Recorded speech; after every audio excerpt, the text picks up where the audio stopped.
A couple of weeks back, I revealed my new bikes to all of you, and I have to say, it landed quite a mixed bag of reactions. A lot of people seemed to be fans of what I'd built, but on the other hand, there was quite a lot of shock at the price that you'd have to pay to build up a bike like this. And it made me wonder, did I overpay for this bike? Is it actually really bad value for money? This video is not me trying to justify what I choose to spend my money on. The fact is, at this stage, I'm incredibly happy with my new ride. But the reaction to it certainly did interest me. A lot of the contention seemed to fall around the wheels that I decided to go with. It seems as though people have an issue with a bike being built up with Hunt wheels and still resulting in a price tag of over £4,500. But in my opinion, if you look a little closer and take away the branding, the specs on paper are hard to argue with. If we look specifically at just the wheels, we have a wheel set with a claimed weight of just 1,213 grams with an internal rim width of 21mm. Now, I've been riding this bike for a few months, and despite my dubiousness surrounding the hookless rims and carbon spokes, I can honestly say that so far, I've not experienced an issue with either feature. The carbon spokes have retained their tension, the wheels still run true despite hitting a few potholes, and the tyres have remained in place. I think the pinch of salt here though is that I weigh around the early 60 kilo mark, so I'm no great tester of how strong a set of wheels really are. But in my experience, they have been nothing but exemplary.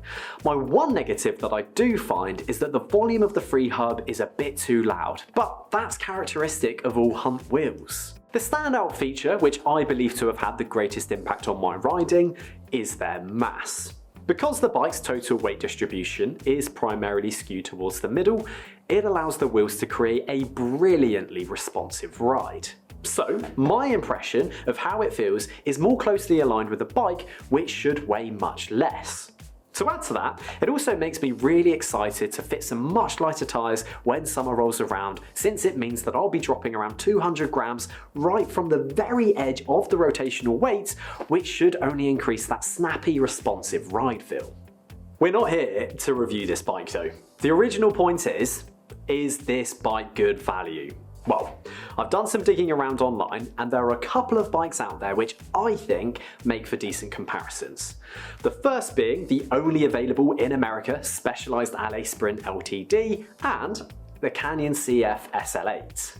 Starting with the Alley, it comes in at $6,800, about $1,000 more than what my bike converts to. It too has a second tier group set, but this time it's the previous generation's SRAM Force axis and it's just a 1x setup. It does have some pretty nice wheels with the Roval Rapide CLs, but the bar stem and saddle are all pretty standard. In comparison to my bike, this is arguably the closest off-the-shelf aluminium bike which you can compare it to. However, in this case, it's more expensive and simply isn't tailored to the riding that I do. I'd guess that the gearing setup would likely only suit those who race crits or live somewhere very flat. The Canyon Ultimate CF SL8 gets a little closer to the mark and does pose more of a practical comparison. It too has an Ultegra group set, carbon finishing kit except for the saddle, nice tyres, good wheels, and even a power meter. I'd say, for your average rider, this is arguably a better option. It saves the need to faff around with pulling parts together, you get much of the same feelings just without the work to get you there. I highly rate the latest version of the Ultimate. Sure, it is the entry-level version with the least sophisticated carbon layup in the Canyon range, but I don't think it would be that bad at all.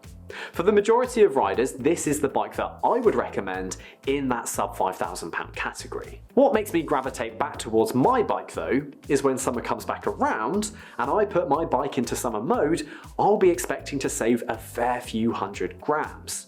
Whereas with the Canyon, it'll be a little harder to save that same weight in the same places without incurring some substantial costs. What it should result in is my build landing in the sub 7.5 kilo range compared to the Ultimate's claimed 7.86 kilos. I did see people saying that I should have gone down the CAD 13 route. However, from a full build perspective, the best you can get is a 105 Di2 build, which won't perform at the level that I would like it to. I'd have to spend so much more money replacing components that I never wanted in the first place. It would certainly end up being a lot more costly. Also, given how long the CAD 13 has been out, I wouldn't be surprised if a CAD 14 arrives fairly soon. And if and when that bike comes, I'll be very keen to see how those two bikes really compare. Personally, I think cycling may have a bit of a branding problem. I think we spend too much time looking at logos and getting caught up in the branding of a product rather than looking at it for what it is. I'm completely guilty of this myself, but it's also why I chose the Hunt wheels. So far, I'm really happy with my decision, but I'm also happy to be wrong in the future if my experience goes a different way. Perhaps people were getting more upset at just how much bikes cost now. As many of you know, I'm the proud owner of an S-Works ALR with rim brakes and mechanical gears. So, when I decided to go about building up a new bike, my two criteria were that it had to have electronic gears and hydraulic disc brakes. This was so that it was markedly different to what I had already owned and somewhat future-proof myself from future technology. What I think is clear from looking at many full build off-the-shelf bikes is that to get something with a second tier group set, carbon wheels and fancy finishing kit, the £4,000 to £5,000 bracket really is where you're going to have to start. I think it's a futile process for me to explore what determines good value. That's something we all have our own view on. What I think we will all likely agree on is that bikes are becoming much more expensive. It's totally fair enough if you want to get angry and upset about that, but sadly, it also means the definition of good value may also have to change. I don't think my bike poses particularly good value. The fact is, I never built it up with that intention in mind. My goal was to build something that was right from the get-go, perfectly suited to the riding that I do, and just left enough space for fine-tuning of components between the different seasons. That being said, I do believe that I have managed to save money compared to buying a bike off the shelf and then slowly upgrading it.